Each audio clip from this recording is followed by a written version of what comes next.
Hey guys, in this video, I'll guide you through how to fix Valorant keeps crashing mid-game. Alright, so let's begin with the video.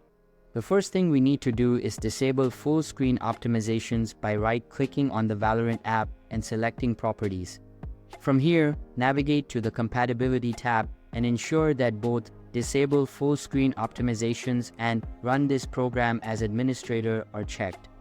After that, click Apply and OK to save the changes. Another reason the game may crash is due to insufficient RAM, which we can address by closing down any background applications that are consuming too many resources.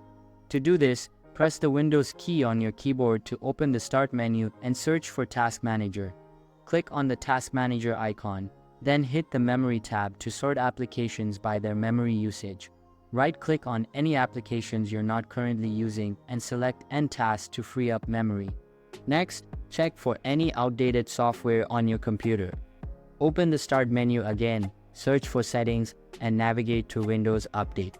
Once your drivers are updated, you can change some in-game settings to improve overall performance and prevent future crashes. Open Valorant, press the Escape key to bring up the Settings menu, and go to Video and Graphics Quality. Set all the graphics settings to low to enhance performance. After making these changes, close the Settings menu to save your changes. The final step involves using the Riot client to repair any corrupted files and automatically fix issues. Open the Riot client, go to the Valorant game, click the profile icon in the top right corner, select Settings, and then click Repair. If there are any issues, they will be detected and fixed here. Hopefully, after following all these steps, your crashing issues will be resolved. So that's basically how to fix Valorant keeps crashing mid-game.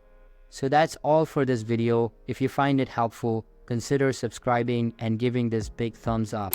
And I'll catch you in the next one. Thanks.